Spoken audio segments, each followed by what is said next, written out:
Have you ever noticed there's like a hidden code that describes the world all around us? You see it in these soaring bridges or the perfect arc of a thrown ball. Well, there's a single, elegant curve that connects them all. And today, we're going to crack that code.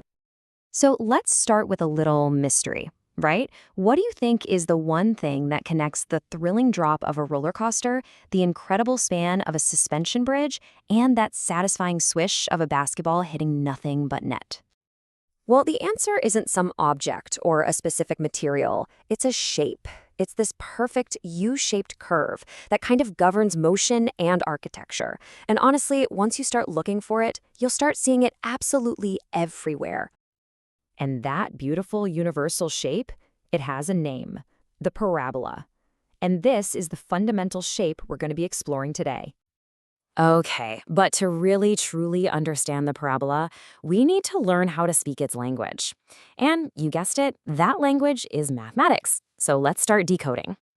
So the mathematical sentence that writes the story of every single parabola out there is called a quadratic equation. You should really think of it as the blueprint. If you see a parabola, you know there's a quadratic equation behind it. And if you have a quadratic equation, you know it's going to draw a parabola. You can't have one without the other. Let's take a closer look at the parabola's anatomy, right?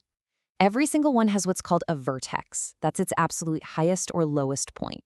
And it also has an axis of symmetry, which is basically an invisible line that splits the parabola into two perfect mirror image halves. So, if quadratic equations are the blueprint, how in the world do we actually read them? I mean, we can see the vertex and symmetry, but how do we find those exact points? For that, we're going to need a master key. And here it is. This is the quadratic formula. Now, I know, it might look a little intimidating, but trust me, this formula is incredibly powerful. It's the universal tool that can unlock the solutions to any quadratic equation you can throw at it. So how does this thing actually work? Let's take a simple equation.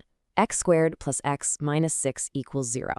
Okay, first step, we just identify our a, b, and c values, which here are 1, 1, and negative 6. Next, we just plug those numbers right into our master formula. And finally, we just do the math to find what are called the roots. Now, roots is just a fancy math term for the solutions. And visually, it's just the exact spots where our parabola crosses that horizontal x-axis. And boom, the formula spits out our answer. The roots are 2 and negative 3. Those are the two precise points where our parabola hits the x-axis. See? Not so scary after all, right? But wait a minute. What if I told you there's a secret hidden inside the quadratic formula? A tiny piece of it that can actually predict the future of the equation before you even finish solving it. The secret is this little piece right here, the part under the square root sign, b squared minus 4ac. It's so important it even has a special name. It's called the discriminant. Seriously, think of it like a crystal ball for our equation. Okay, so here's how it works.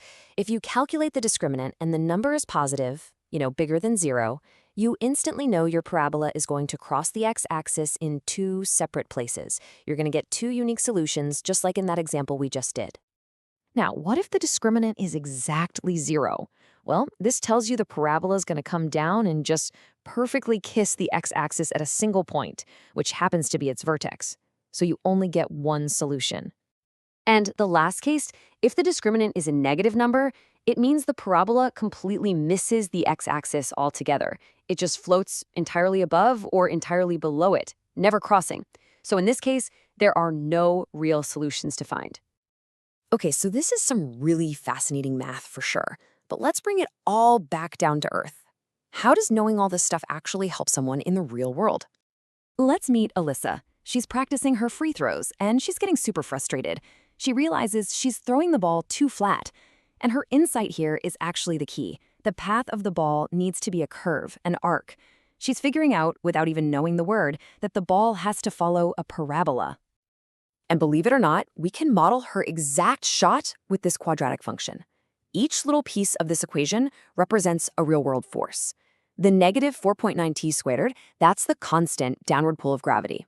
The 5.85t is the initial upward speed she gives the ball. And that plus 2.1 at the end, that's the height where the ball leaves her hands. It's literally physics written in the language of math.